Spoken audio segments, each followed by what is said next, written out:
சுபானமகளே சொன்ன மாதிரி பார்த்த மாதிரி பிக் பாஸ்க்கான 2வது ப்ரோமோ வந்திருக்கு. சோ இந்த ப்ரோமோல பார்த்தீங்கன்னா கூல் சுரேஷ் என்ட்ரி கொடுக்குற மாதிரி காட்டுறாங்க.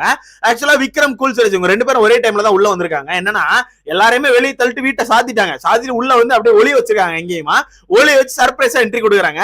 இல்ல கூல் சுரேஷ் வந்தோடனே எனக்கு கொஞ்சம் நிம்மதியா இருக்கு. ஏன்னா வீட்டுக்குள்ள பூரா அமைச்சர் வந்து அப்படியே மாயாவுக்கு சுத்தி உட்காந்து சொம்படிச்சு மாயா ஏதோ அப்படி இந்த வீட்டுக்குள்ள 100 நாள் என்டர்டைன்மெண்ட் பண்ணி தள்ளின மாதிரி மாயாவை தூக்கி வச்சு பேசிட்டு இருக்காங்க. பார்க்க முடியல, லைவ் பார்க்கலாம் சத்தியமா போக முடியல. நானும் லைவ் காலையில மியூட்லயே தான் வச்சிருக்கேன். ஒரு மாதிரி வெறுப்பா இருக்கு. ஃபைனல் வீக் மாதிரி நமக்கு தெரியல. இந்த ஃபைனல் இது எனக்கு இதை பார்க்கும்போது எப்படி தெரியுதுன்னா ஏதோ 50 நாள் 60 நாள் மாத்தி வன்மத்தை கக்கின மாதிரி எனக்கு ஃபீல் ஆகுது.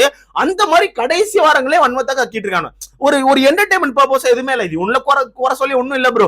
பிக் பாஸ் அதுக்கு ஏதாவது பண்ணும். பிக் பாஸ் நல்லா சிக்கனை மட்டும் போட்டு அவனை நல்லா திங்க விட்டு சும்மா வச்சிருக்காரு தவிர மற்றபடி ஒரு டாஸ்கோ ஒரு ஃபன் டாஸ்க் மாதிரியே கொடுக்கலாம். எதுவுமே இல்ல. அப்படிங்குமா அவனை அப்படிதான் மாத்தி அடிச்சுக்கிறாங்க. அந்த வகையில காலில இருந்து வன்மத்தை கக்கிட்டு இருக்காங்க. இதுல பாத்தீங்கன்னா சர்ப்ரைஸா 2 பேரும் என்ட்ரி கொடுக்குறாங்க. இல்ல கூல் சுரேஷ் வந்து எல்லாரையும் பிடிச்சி தூக்கி கொண்டாடி ஒரு மாதிரி பண்றாயோ என்னையா பண்ற சத்தங்கட்டாம இருக்க மாட்டியா?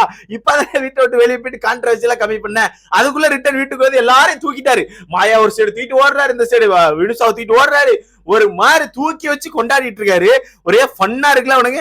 இதுல இதுக்கப்புறம் தான் நம்ம ஆட்களுக்கு மூஞ்சி கொஞ்சம் பிரகாசமாகுது. யாரு மணி விஷ்ணுக்குலாம் இப்பதான் கொஞ்சம் மூஞ்சி பிரகாசமாகுது. அப்பாடி என்ன நீயா வந்தனே முடியலனே வீட்டுக்குள்ள எல்லாம் ஆட்கள் வந்து எல்லாம் அவங்க பக்கமே பேசுறாங்க. எங்க பக்கம் யாருமே வரலனே, நாங்களாம் ரொம்ப சங்கடத்துல இருந்தோம். நல்ல வேலை நீ வந்துட்டனேன்னு சொல்லிட்டு இப்பதான் இது பண்றாங்க. இல்ல கூல் சுரேஷ் ஒரு பாயிண்ட் கேக்குறாரு, இப்பவும் ஏ டீம் பி டீம்னு பிரிஞ்சுதான் இருக்கீங்களா, ஒற்றுமையா இல்லையா அப்படின்னு.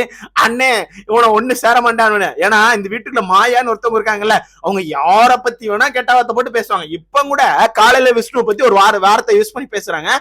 பட் இதெல்லாம் தட்டி கேட்க மாட்டாங்க. மத்த யாராச்சும் ஒரு வார்த்தை விட்டுட்டாலும் வேற ஏதாவது பேசிட்டாலும் பெரிய பிரச்சனையாக்கி வெடிக்க வச்சுருவாங்க. பட் இவங்க எல்லாம் என்ன சொன்னாலும் அது பிரச்சனை இல்ல. அது ஏதோ வித்தியாசமான ஒரு கெட்ட வார்த்தை நண்பர்களே, அதை போட்டு நான் இங்க சொல்லிக்கிட்டே இருக்கு. இதுல கூல் சுரேஷ் வந்து ஃபன் பண்ணுவாருன்னு எனக்கு ஒரு நம்பிக்கை இருக்கு. ஃபன் பண்ணியே ஆகணும். ஏன்னா ஃபன் இல்ல, இந்த வீட்டுக்குள்ள சுத்தமா ஒரு கண்டென்ட் இல்ல, ஃபன் இல்ல, எதுவுமே இல்ல. அந்த வகையில கூல் சுரேஷ் வச்சு ஏதாச்சும் பண்ணி கடைசி 2 நாட்களை கொஞ்சம் ஃபன் கண்டென்ட்டோட கொண்டு போனா நமக்கு நல்லா இருக்கும்னு நினைக்கிறேன். நீங்க சொல்லுங்க, இதுக்கப்புறமாச்சும் அந்த வீட்டுக்குள்ள வன்மம் குறையுமா, என்ன ஆகும்னு சொல்லுங்க. உங்களுக்கு மறக்காம கமெண்ட்ல சொல்லுங்க.